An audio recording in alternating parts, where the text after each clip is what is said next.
So we have a little bit of early whip around due to some rescheduled game times due to weather, and in Texas due to that colder weather in Texas. The women's game is being rescheduled to 2 Eastern today, and it's being played today, the same day as the men. The head of the men was already scheduled. It was probably that women was going to be played tomorrow, I'm assuming. Just moved it to today. We had Temple and East Carolina, that was moved up today. So it's Coastal Carolina, Georgia State, that was moved to today. And Sunbelt usually plays Thursdays and Saturdays. And the American plays like Wednesdays and Saturdays typically. But sometimes they do play on Sundays, the Americans. Or the Big 12 might play today too, so it could have been just moved up. Anyways. Like, maybe it's probably going to play tomorrow due to Houston men playing tonight. So, we had Kids Day games. We had Duquesne and LaSalle. That was supposed to be Education Day, but probably due to but there's no kids there. Maybe the kids are off school. Take school closure. But Duquesne beat LaSalle 67-57. Marquette beat Providence 67-54.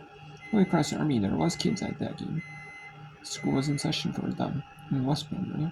And Holy Cross beat Army 61-52. There was no kids in Mount Pleasant in Michigan too. Probably due to cold weather temperatures or stuff like that they've been having. So they want kids, really cold weather, waiting for the bus stops and stuff like that. So there's probably e-learning days, but no kids in school. So they had 77-56 Kansas City over Central Michigan. And Navy beat Boston University 74-64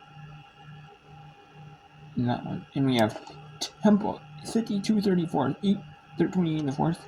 Texas Tech leading Houston 56-35, and Coastal Carolina Georgia State 40-34, 3:21 in the fourth. Let's go to Williamsville.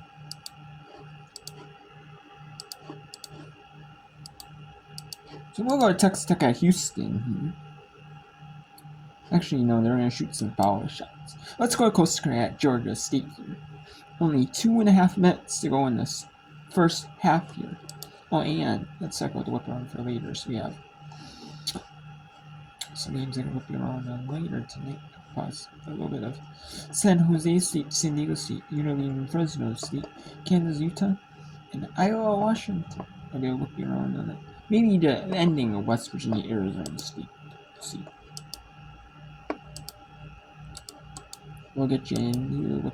Let's go to Georgia State in Atlanta, as they are down 3 to Coastal Carolina.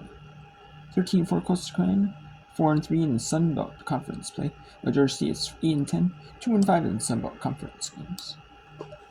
That's by Georgia State. Now back the other way the Panthers come. Great disciplined defense right there, just holding her own vertical. Crystal Henderson on the dribble. It's back over. Addy, catch, shoot. Not that time. Nobody for the Panthers in there, rebounding again. Brooks crosses the timeline. Here's Ramsey. Brooks drives, passes. Ramsey with the finish. I don't know that this is a team where Georgia State has to worry about transition points, but not crashing the boards collectively. That's going to be a problem in this game if Georgia State doesn't figure out a way to get some second or third chance opportunities. Less than a minute and a half to go in the first half. Henderson driving, shot left short, rebound, ball court, Patience Williams, put it back up and in. That's what you need right there. That offensive effort, that board, that second chance opportunity, you got to be there for it. Inside, got a whistle. The ball's going to go the other way. Nope. Philly Coastal's basketball. You look at Patience Williams. Good anticipation defensively right there from Patience Williams. She's got 6 rebounds so far in the first half of this game.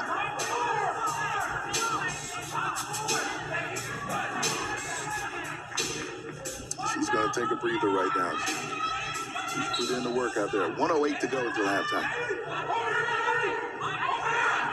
Bruce in the corner, missing that time. It's Brooks, and back the other way comes Georgia State. Maya Williams bringing it up. Maya Williams with 13 points in the first half of this game. Here's Henderson with it. Showing that trap again. Maya Williams, draws score. Henderson on the dribble, in traffic, puts it up, doesn't get it to fall. That's a finish that we've seen her make before. Catch shot, no good that time by Williams, but look what I found. Now Bruce can't get it to fall. Boy, people came right to her. Now the shot clock's off. Panthers can play for the last shot of the half. 42-39. Coastal Carolina with the lead, but Georgia State with the basketball. Working toward the final shot of the half. 10 seconds to go. It's Crystal Henderson. Still with it. Shot deflected out of bounds. Ramsey coming to help with that trap. Gotta be careful. She's 6 feet tall with her arms extended. Crystal Henderson's not able to get that pass up over to her teammates. But now you got 6.1. You got to work it quickly. Henderson on the drive. Takes the shot. That may have been deflected. Goes out of bounds. We got a whistle now. And we're going to put a little bit of time back up on the clock there. Not sure if that's really the shot that you want to end the half.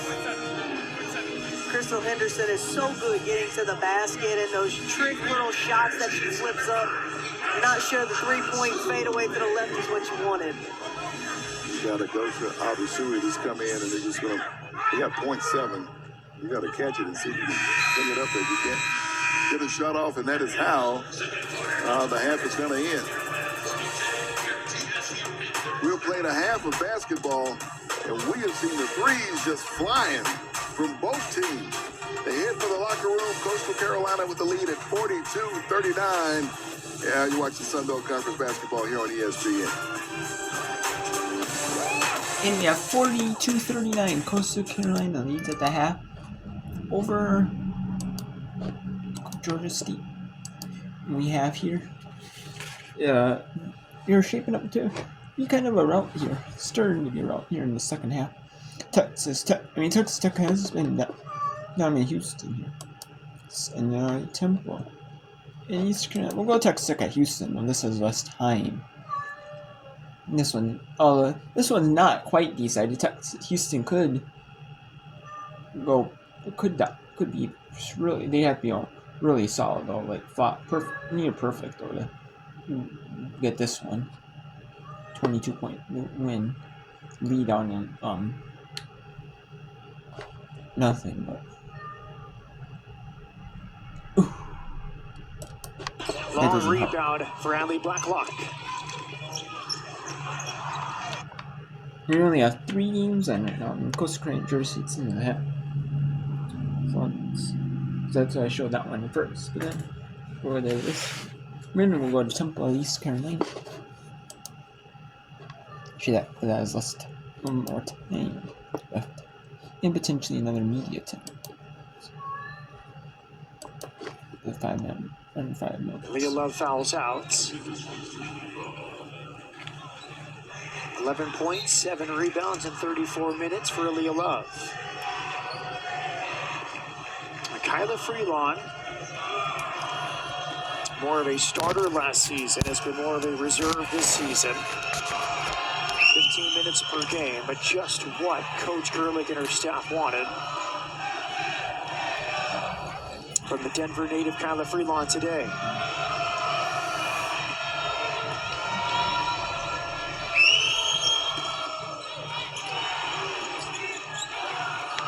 Freelon misses both.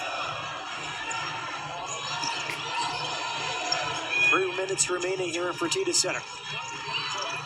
Cook lost it. Freelon saves it and traveled as she tried to find a teammate.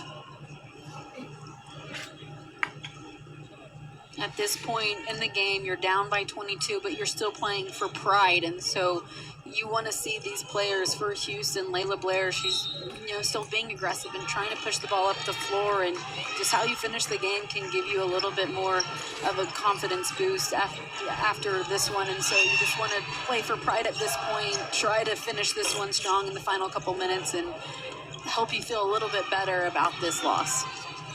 Merchant missed the three. Blacklock for Fritz. Kick out. Jalen Bristow misses the three. Merchant with the rebound. 2-on-2 here. Pass for Cook. Missed left-handed layup. Push off. Charge to Bristow as she went for the rebound. Now Texas Tech comes back home. They'll host Oklahoma State. Austin's alma mater on Saturday. Houston hosts Kansas. And in some ways, you could argue that the weather and the change in schedule may have helped Texas Tech. They got here Monday, 48 hours more or less to prepare for this game. They're in a hotel, more film study. They just started the spring semester, so maybe a little bit of study hall, but maybe more focus, like a professional environment for this game, whereas Houston is a little bit more displaced, trying to get to the arena, practicing yesterday without its full coaching staff. Yeah, there's a lot of factors with the snow. Texas Tech, you're in the hotel, you feel like you're locked in there, you have nothing else to do but to go over the game plan, to hang out with your teammates, to build even more camaraderie and chemistry that they've built throughout this season. And so at times it's easier to be on the road when you're stuck in a situation like this with the weather impacting the game.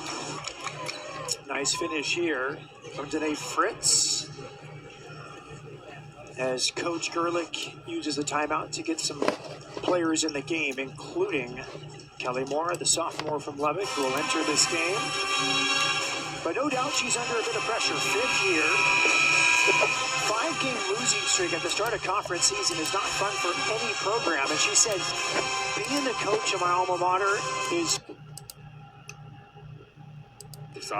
These are the signature. Since Texas Tech and Coach Gerlich is using a timeout in that one to bring in some of her bench and reserves, so they can get playing time and keep the servers a little bit fresher as they go back to Lubbock, Texas, or wherever they need to go for their next game. If they're on the road, they may just go straight there.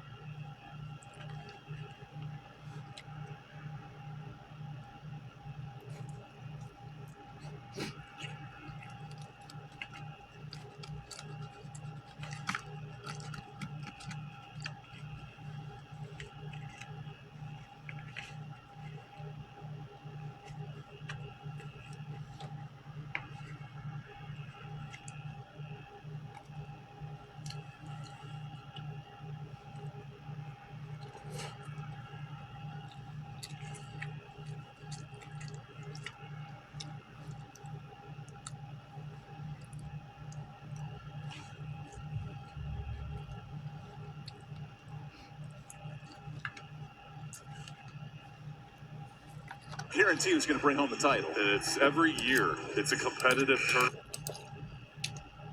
And we'll go to the final minute here, since you're having a timeout. At Texas Tech in Houston, they're having a timeout at Temple East Corner. They're talking about the 2025 American Women's Basketball Championship, March 9th through 12th in Fort Worth, Texas, at Dickies Arena. And they're gonna have all the matches. The first round, the quarters, the semis, and the final. In the semis on ESPN Plus. Exclusively in the ESPN newsroom of the final. Older team, hey, this is the memories that you're going to remember 10 years from now. You might not remember if you even win the game or lose the game, but you're going to remember being stuck in a hotel room in Houston during a snowstorm, and just the games you play or the stories you share, just different memories like that is something that you're going to take with you long after your playing career. And that's so true. I mean, I think back of some of my favorite memories come from, waiting in the airport after a late night and the plane has maintenance issues, or a long bus or road trip to somewhere. And so that's what college basketball is about in a lot of ways, is creating these memories. memories with your teammates that become your lifelong friends. And so a great way for Texas Tech here today to create some memories. And we got Texas Tech. They beat Houston 62-44. We got Temple up 22 at East Carolina. Temple is 11-6 overall. They had a tough non-conference. They went 5-5 or 6-5, my bad, 6-5. But then East Carolina had a tough non-conference. A little bit, played one less game. It had roughly the same record. I mean, they went a little bit better, actually. My bad, they went actually a little bit better in non-conference. They went 8-4. So they had a little bit easier on them for games that they could win. I don't know. If I mean, win-loss record. Seems a little bit easier on them. I think the more games run. And we had, so, there. And then they struggled in American Conference play, 2-4, so 8-4 non-conference, which not bad, but really it's going in the conference. And the only start 2-4 on the way to 2-5.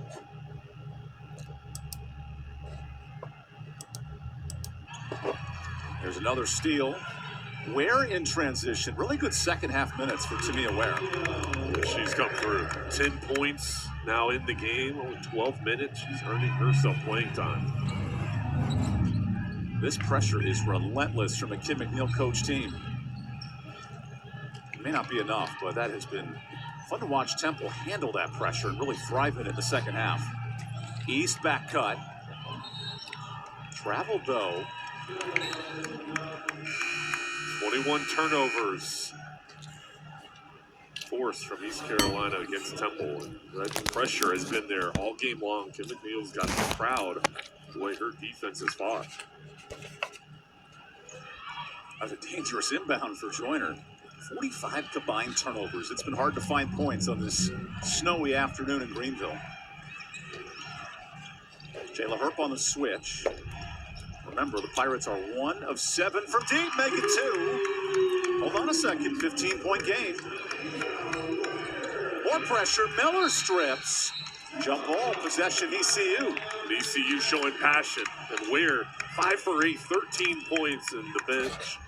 Kim McNeil, see them showing a lot. There's the range, Steph Curry range from Ware.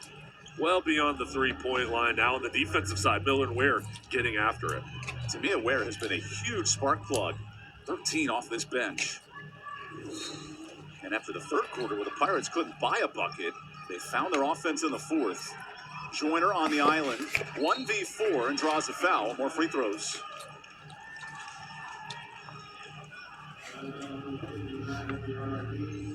But now East Carolina has to make their free throws. 8 misses in the second half.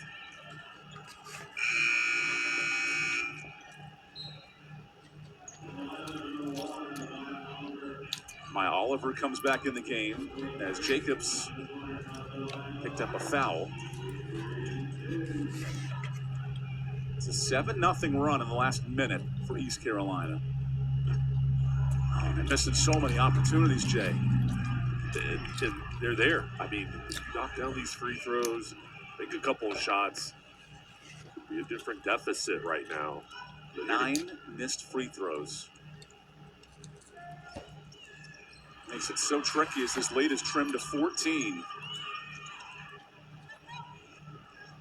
Here's Tristan Taylor. Oh, working us some trouble. That's like watching 2 cars going down Main Street when it's snowy and icy. You never know who's going to slip and slide.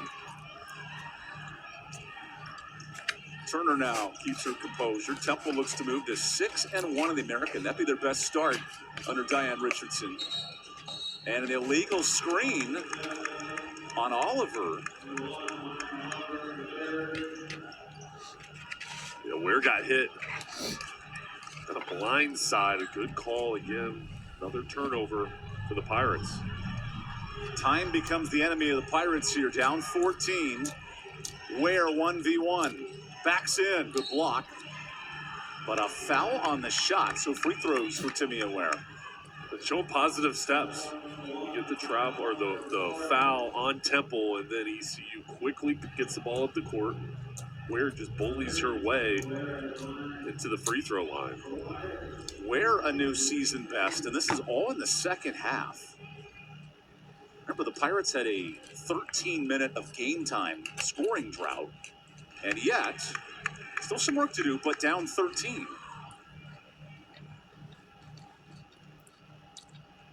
Where to make this a 9-0 run. What a miss from the line. Is that not the story of this game?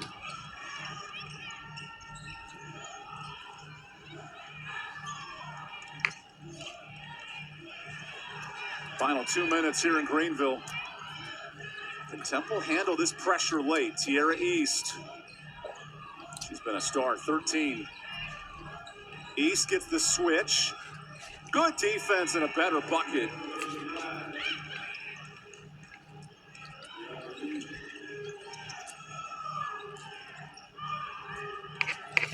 Here's Joyner on the switch. Ooh, off the side of the backboard. Rebound Miller. Ware from the logo. Not even close. And it looks like Temple's done enough to handle this pressure today.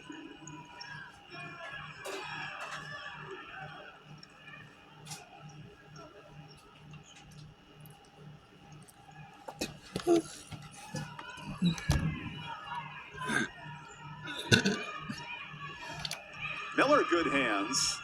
And then both players dive on the court. It's been that kind of game, even to the final minute here in Greenville. There's a lot of contact between both players. Refs letting them play through. See the fighting with Miller. Might be incidental there. The officials will review this. While they review this, well, we can talk about some other games here going on here that are going to be on today. Some big games here that I wish I could do some look around on, but I can't. Big games either in conference records or overall records. We have here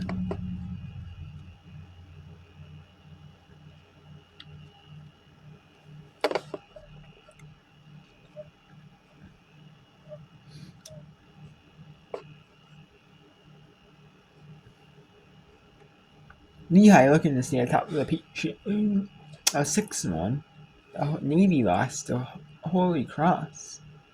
So that could be a big game for Lehigh. I mean, American needs their first win of the season, not remain winless and winless in the conference. Buffalo, that would be a big win for Buffalo to see atop of the map, near the top of the map. Same thing for Wyoming, but Air Force need to get some momentum. No. For them themselves. St. Joseph's, can they stay near top of the A10? Can Longwood stay unbeaten in the Big South? Davidson, George Mason, can both those teams stay near top of the A10? Tim Dane, can they stay near top of the A10? Can Crane remain unbeaten at Butler in the Bay?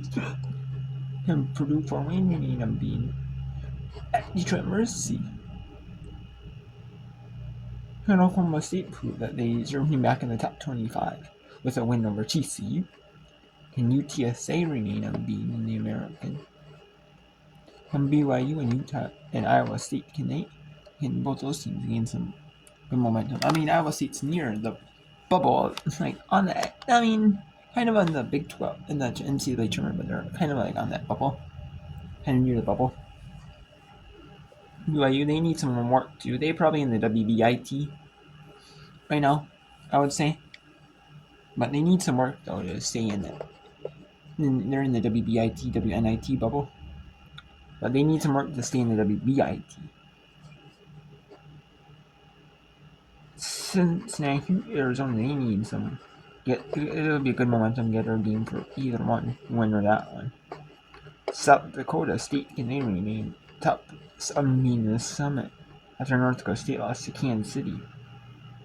And they have to play St. Thomas, Minnesota. And Denver, and then we have West Virginia. staying near, not at the top, not right at the top of the Big 12, but near the Big 12 top with a win. Or West Virginia. Or Arizona State, West Virginia would be near the top of the Big 12. Not right at the top of the Big 12, but right near it. Pretty near it, though. Can UNLV stand me with a win over Fresno State? That'd be the biggest game in the middle of the round. Same with San Jose State, San Diego State. Can Utah same thing? And can Utah rebound after 2 losses? 1 to TCU. It was TCU and Baylor, wasn't it? I know. Yeah, that was Baylor. Then they fell to TCU. That was Baylor was on the 14th, Tuesday night. Yeah, Tuesday night game against Baylor. And then then on Friday they fell to TCU.